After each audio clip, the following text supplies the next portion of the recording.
Hello everyone, welcome back to our channel. నేను మీ సుమ. ఈ రోజు రెసిపీ వచ్చేసి Christmas and new year special sponge cake అండి.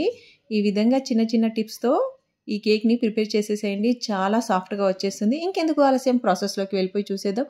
ముందుగా 1 కప్పు వరకు మైదా పిండి తీసేసుకొని పక్కన పెట్టేసేసుకోవాలి. ఇంట్లో ఉన్న ఏ కప్పుతోటైనా మెజరింగ్ చేసేసుకోవచ్చండి. ఈ విధంగా ఇది పక్కన పెట్టేసేసుకొని ఒక బౌల్లో 4 ఎగ్స్ వరకు వేసుకోవాలండి. ఈ ఎగ్స్ని ఎంత బాగా బీట్ చేస్తే అంత టేస్టీగా ఉంటుందండి. కేక్ అనేది అంత సాఫ్ట్గా వస్తుంది. ఎగ్ అనేది స్మెల్ లేకుండా ఉంటుందండి. ఒకవేళ ఇంట్లో బీటర్ లేకపోతే విస్కర్తో కానీ అలాగే ఫోర్క్తో కానీ బాగా బీట్ చేయండి. ఎంత బాగా బీట్ చేస్తే అంత బాగా వస్తుంది. అప్పుడే కేక్ స్పాంజీ లాగా ఉంటుందండి. పర్ఫెక్ట్గా వస్తుంది. మిక్సీ పట్టినా కూడా అంత సాఫ్ట్గా అనిపించదండి. మీరు ఫోర్క్తో కానీ విస్కర్తో కానీ చేశారంటే చాలా బాగుంటుంది. ఈ విధంగా ఫోమ్ వచ్చే వరకు బాగా బీట్ చేసేసుకోవాలి.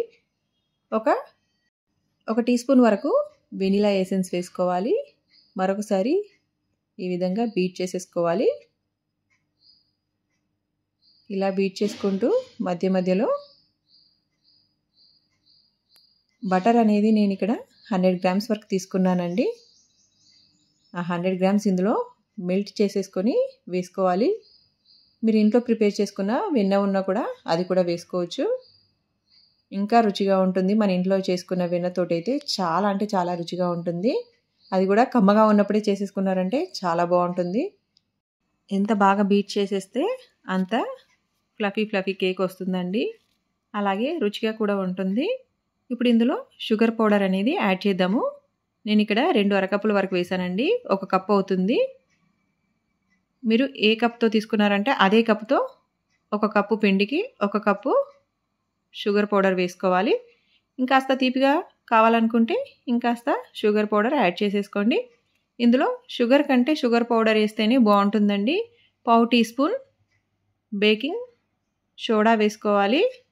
1 టీ స్పూన్ బేకింగ్ పౌడర్ వేసుకోవాలి. ఇలా వేసేసుకొని ఒకసారి బాగా కలిపేసేసుకోవాలి. ఈ విధంగా కలిపేసేసుకున్నాక ఇప్పుడు ఒక స్ట్రైనర్ తీసేసుకొని పిండిని ఈ విధంగా కొద్ది కొద్దిగా వేసుకుంటూ ఈ ఎగ్గు మిశ్రమంలో జల్లించుకోవాలి. కొద్ది కొద్దిగా వేసుకుంటూ కట్ అండ్ ఫోల్డ్ మెథడ్లో ఈ విధంగా బాగా కలిపేసేసుకోవాలి. ఈ విధంగా కలిపితేనే కేక్ అనేది పర్ఫెక్ట్గా వస్తుందండి. మొత్తం పిండిని ఈ విధంగానే కలిపేసేసుకోవాలి. ఇప్పుడు ఇందులో కాచి చల్లార్చిన పాలను వేసుకోవాలండి. వేసుకొని అదేవిధంగా కలిపేసేసుకోవాలి. 1/2 కప్పు వరకు తీసుకోవాలండి. 1/2 కప్పు అయితే కరెక్ట్గా సరిపోతుంది. ఈ విధంగా కలిపేసేసుకున్నారంటే మన కేక్ బ్యాటర్ రెడీ అండి. ఈ బ్యాటర్ని పక్కన పెట్టేసుకొని కేకు పాత్రకి ముందుగానే గ్రీస్ చేసి పెట్టుకోవాలండి. బటర్ అనేది రాసి పెట్టేసుకోవాలి. ఈ విధంగా కాస్త పిండి కూడా వేసేసుకున్నామంటే కేక్ అనేది పర్ఫెక్ట్గా వస్తుంది. అతుక్కోకుండా వస్తుందండి. ఇప్పుడు ఇందులో మనం ప్రిపేర్ చేసుకున్న కేక్ బ్యాటర్ని వేసేసుకుందాము. మొత్తం ఇందులో వేసేసుకొని ఒకసారి ట్యాప్ చేసుకుందాము. మీ దగ్గర కేక్ పాత్ర లేకపోతే గిన్నెలోనైనా చేసుకోవచ్చు. అలాగే ఓవెన్లో కూడా చేసేసుకోవచ్చు అండి. ఈ విధంగా వేసుకున్న ఒకసారి ట్యాప్ చేసేద్దాము. పిండిని చక్కగా ఎయిర్ గ్యాప్స్ అనేవి లేకుండా చక్కగా కేక్ అనేది పర్ఫెక్ట్గా వస్తుందండి. ఇప్పుడు స్టవ్ పైన ఇసుక పెట్టేసేసుకొని ఈ విధంగా దీనిపైన మనము ఈ కేక్ పాత్ర అనేది పెట్టేసుకోవాలి. 30 to 35 మినిట్స్ వరకు పెట్టేసామంటే కేక్ అనేది చక్కగా రెడీ అయిపోతుంది. ఫ్లేమ్ అనేది సిమ్లోనే పెట్టాలండి. చూడండి, 30 to 35 మినిట్స్ తర్వాత మనం కేక్ అనేది చెక్ చేసేద్దాము. ఒక టూత్పిక్ కానీ నైఫ్తో కానీ ఈ విధంగా గుచ్చి చూసారంటే ఏం అతుక్కోకుండా వచ్చేసిందంటే కేక్ అనేది పర్ఫెక్ట్గా వచ్చినట్టండి. చూస్తేనే మీకు అర్థమైపోతుంది కదా.